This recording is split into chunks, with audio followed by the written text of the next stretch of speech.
Здравей, YouTube! Аз съм Филип и както знаете, Славия е казал, че ще има нов участник в този неговия канал.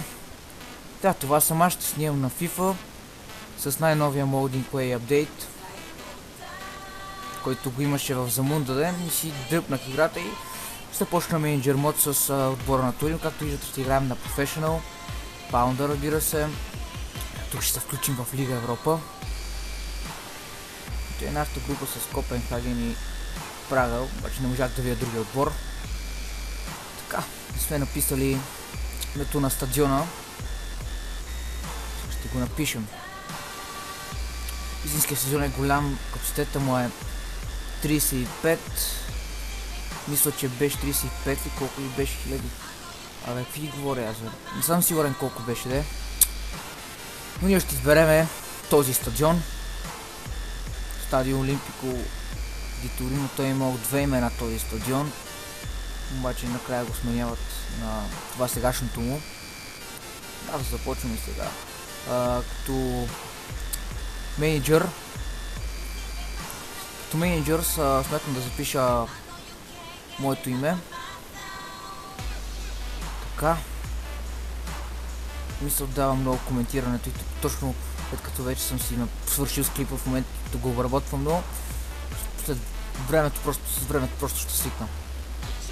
Чакаме да заради нашият менеджер мод.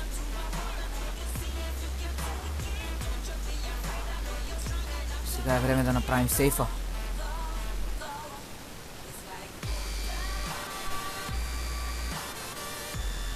Нашите цели, колко сте за този сезон, колко сте ги видяли, това е положението. Влизат ни 5 милиона и 60 хиляди заплата. Ето ги играчите, които съм сложил на трансферната листа и за прода. Наистина доста играчи, т.е. пълен просто с пенсионери. И получаваме писмо, че трябва да стигнат за полуфинал в Лига Европа. Първата ни покупка Симон Скуфет с 2 милиона и 500 хиляди. Добре дошъл в нашия отбор. Чайно Вието ще закупен с 2 милиона от отбора на Вилерал. Даваме наши играч под наем.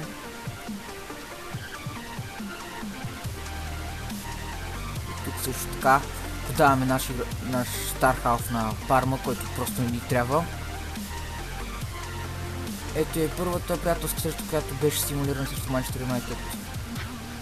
Втората приятелска среща, където побеждаваме. И тук подаваме... Не, всъщност не подаваме, ние ще контраоферираме тази оферта от Сасоло за нашия играч. Те купуват тук, виждате. Симулираната приятелска среща с Съдърланд. Видях, че побеждаваме с 0-0 и Съдърланд. Продаваме Матео Дармия на Сул за 1 милион. Тук продаваме този, който според мен просто повече пари няма как да взема за него. Е просто един стар дефанзивен халф. И ето, че закупуваме Сусо от отборът на Милан за 3 милиона и 500 хиляди, 45 хиляди заплата. Така ще изглежда нашия отбор. Както знаете, Сусо премина в Милан на зимата. И аз съм си го трансферирал тук. Този не е ляв бек. Ще го сменим, но поне според мен трябваше да купа и един защитник, един халф. Аз подсилих само нападението, в смисъл и защита, като си купих Симон Скуфет на врата. И да, общо взето това ще е отбор, че нямам търпение всъщност да завърши с обработката на този клип и веднага да започвам да разцъквам мачовете, понеже първия матч е срещу моя любим отбор не само в Италия, но просто отбора, който подкрепям. За нашия отбор, поне според мен е добър. Рубен Перес, Антонио Тирино и Омар Елкадори са под найем и тримата. Значи поне според мен другия сезон ще ми трябват халфове или сега, ако продам някой или получа някакви пари от зимата, например, получа пари от Лига Европа. Виждате нашето нападение Сус, който ще играе като дясно крило. Мисля, че Вието, да, точно така с дясно крило и Санчес Мио, който ще играе отляво. Тук това са нашите други играчи. Няма какво ги гледате тях.